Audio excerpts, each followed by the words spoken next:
Kalau naik tangga menghala ke makam, jumlah anak tangga tu dengan turun nanti lain. Jentolak tu dia nak alihkan makam.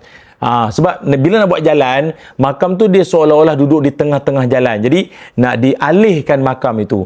Jadi jentolak tersebut rosak 2,30,000 orang yang semayangkan. Assalamualaikum warahmatullahi wabarakatuh. Bismillahirrahmanirrahim. Alhamdulillahirabbil alamin wassalatu wassalamu ala Rasulillah wa ala alihi wa sahbihi ajma'in. Qala rabbi shrah li sadri wa yassir li amri wahlul 'uqdatam min lisani yafqahu qawli, amma ba'du.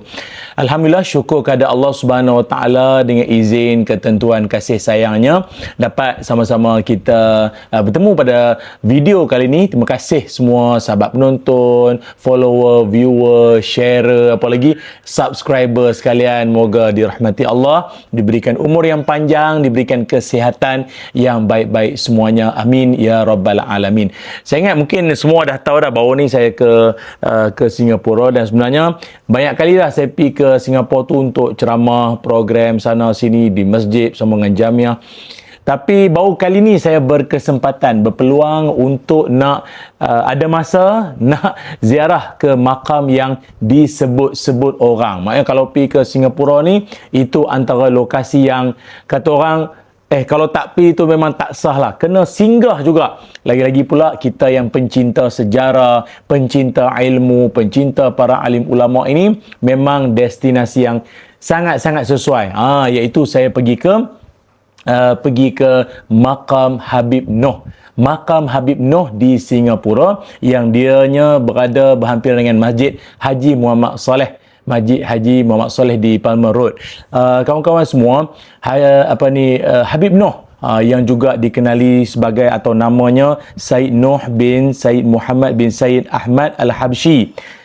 Yang mana beliau ini sangat terkenal sebagai seorang ulama yang banyak menyebar luaskan ilmu, dan yang menuntut ilmu daripada beliau ramai, daripada Malaysia, Singapura, hatta daripada Kepulauan Borneo, Brunei pun ramai yang datang menuntut ilmu dengannya. Dan beliau datang ke Singapura sekitar tahun 1819 atau 1819, selepas era Stanford Raffles, dan hidup berdakwah, berkhidmat pada masyarakat. Dan cuma banyaklah kisah-kisah yang berlegar ataupun dibicarakan dalam kalangan masyarakat. Antaranya ada yang mengatakan bahawa kalau naik ke makam Habib Noh tu, kalau naik jumlah anak tangga tu, kalau perasan dia punya jumlah anak tangga tu nampak macam banyak naik ke atas kan. Ni dakwaan dulu, kita sembang dulu. Ada yang kata kalau naik tangga tu, naik tangga menghala ke makam, jumlah anak tangga tu dengan turun nanti lain. Alhamdulillah, ini saya bertuah sebab Abang Ridwan, bawaan kita yang bawa pusing-pusing dekat makam Habib Noh, Masjid Haji Muhammad Saleh kita, bang. Toilet jawan. Abang nak ikut kan? Ada yang kata lain. Saya pula, ya Allah, tak sempat nak kira. Mungkin kawan-kawan yang tonton ni nanti ke makam Habib Noh, cuba kira tengok jumlah anak tangga tu. Walaupun ada yang kata buang masa, ustaz baik naik atas berzikir, wirid, atas pulang lah. Tapi kalau nak betul-betul nak mengesahkan dakwaan tersebut, silakan, apa salahnya. Naik tangga tu jumlahnya lain, turun jumlahnya lain. Jangan tersilap pula. Ada yang kata begitu. Ada yang mengatakan dulu keranda jenazah Habib Noh nak dikebumikan, dia berat hingga kan ada yang nak alihkan, maknanya nak bawa ke tanah perkuburan biasalah, itu sangat berat, hingga kan ada dalam kalangan ramai itu yang teringat kata dia, Habib Noh pernah berwasiat bahawa dia nak dikebumikan juga di kawasan Mount Palmer, ataupun di kawasan sekarang ni Palmer Road itulah. Maka akhirnya dikebumikan di situ. Wallahu alam. Banyak lagi lah. Tapi yang saya sangat teruja tu, rupanya bukan kita orang Islam saja tau. Makam Habib Noh ni dia dikunjungi oleh orang non-Muslim. Ramai orang bukan Islam pun ramai juga. Dengan bermacam-macam tujuan lah. Cuma bagi saya, kita selaku orang Islam, kita kalau ke sana ataupun mana-manalah makam para awliya, orang-orang soleh, para alim ulama, tuan-tuan guru, seafdalnya adalah pertama sekali kita masuk bagi salam dulu. Kan? Bagi salam, masuk kawasan perkuburan, masuk bagi salam dulu. Yang keduanya adalah berdoa kepada Allah Subhanahu Wa Taala, berdoa agar kuburan ataupun kawasan makam yang kita ziarah itu Allah Subhanahu Wa Taala mencucuri rahmat ke atasnya dan juga Allah mengampunkannya, menempatkannya di kalangan yang soleh. Dan juga selain daripada itu, kita boleh ambil iktibar, boleh bacalah riwayat hidup, sejarah, perjuangan, pengorbanan, sumbangan, dakwah apa semua, supaya kita terinspirasi. Kita pun dapat motivasi juga nak jadi baik, nak jadi bagus, nak jadi hebat seperti beliau.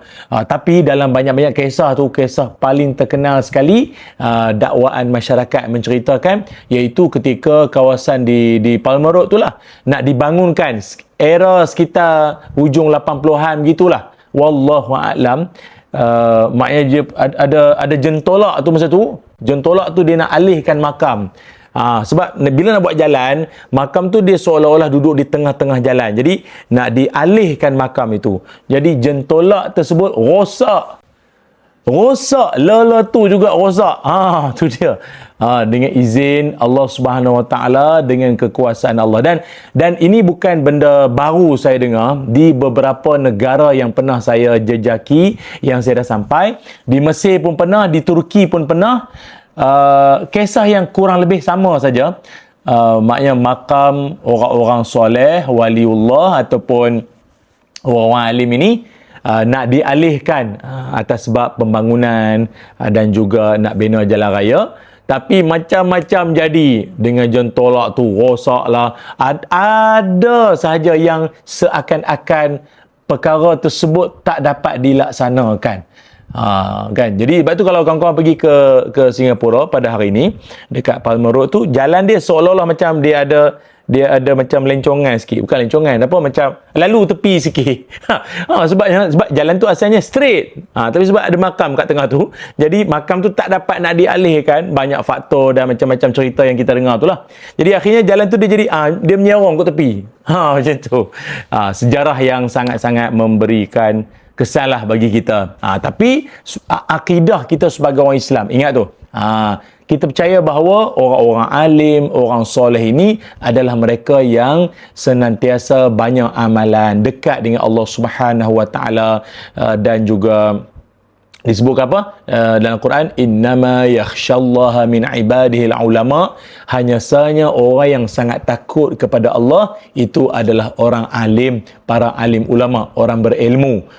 Kan, dan juga Allah Taala sebut dalam ayat yang lain, wallahu waliyul muttaqin, Allah menjadi pembela orang-orang yang bertakwa. Maknanya sama ada masa dia masih hidup ataupun mungkin dia telah meninggal dunia, semuanya dengan kekuasaan Allah. Jangan faham, percaya benda-benda yang tak ada asas, benda yang tak ada sandaran nas Al-Quran maupun hadis pelik-pelik ni semua hanya sekadar kisah-kisah atau cerita-cerita orang saja. Kalau benar ianya berlaku, kita serahkan ianya pada Allah Subhanahu Wa Taala tanpa menimbulkan fahaman yang bukan-bukan. Yang akhirnya kita duk kagum dengan makam, duk kagum dengan keramat itu ini, lah semayang tidak, kagum kita pada Allah itu akhirnya tercalar, terhakis. Na'udzubillah min zaik. Tapi ni saja nak cerita ialah, kalau kawan-kawan pernah dengar, dahulunya para alim ulama kita pun jangankan mereka masa hidup, tak kala mereka meninggal dunia, banyak kisah-kisah yang menakjubkan berlaku.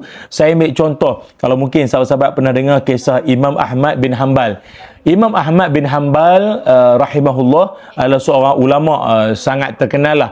Tapi yang menakjubkan saya lah, khususnya tak kala saya mendengarkan kisah Imam Ahmad bin Hanbal, ketika mana beliau meninggal dunia, waktu beliau wafat, beliau meninggal dunia, punyalah ramai manusia solatkan jenazahnya, sangat ramai. Khalifah Al-Mutawakkil ketika itu titahkan supaya Tolong kira berapa ramai orang yang datang solatkan jenazah Imam Ahmad bin Hanbal. Berapa ramai kawan-kawan semua? Iaitu sejumlah yang datang semayangkan jenazah dia adalah 2,30,000 orang. Yang semayangkan jenazah dia 2,30,000 orang. Allahu Akbar, ramainya.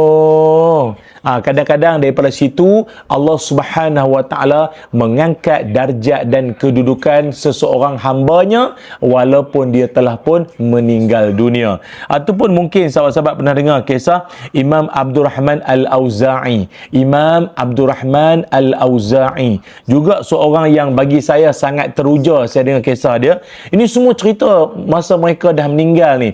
Ketika Imam Abdul Rahman Al-Auza'i meninggal dunia, tak terkira berapa ramai yang datang semayangkan jenazah dia atau yang hadir memberikan penghormatan terakhir akan jenazahnya itu sekitar 30,000 orang. Nanti dulu 30,000 orang Yahudi dan juga Nasrani. Yahudi dan Nasrani yang datang, maknanya orang non-Muslim datang masa tu mengunjungi jenazahnya. Dan untuk pengetahuan semua juga, punyalah ramai dia orang yang datang ziarah tu, akhirnya dia orang ramainya memeluk Islam kerana takjub dengan lautan manusia yang menziarahi beliau. Siapa lagi? Al-Mughirah bin Hakim. Al-Mughirah bin Hakim julung-julung kali Kaabah lengang. Apa sebab ketika itu semua orang sibuk pergi menguruskan jenazah Al-Mughirah bin Hakim. Ketika dia meninggal dunia, bayangkan Kaabah jadi lengang masa tu. Subhanallah.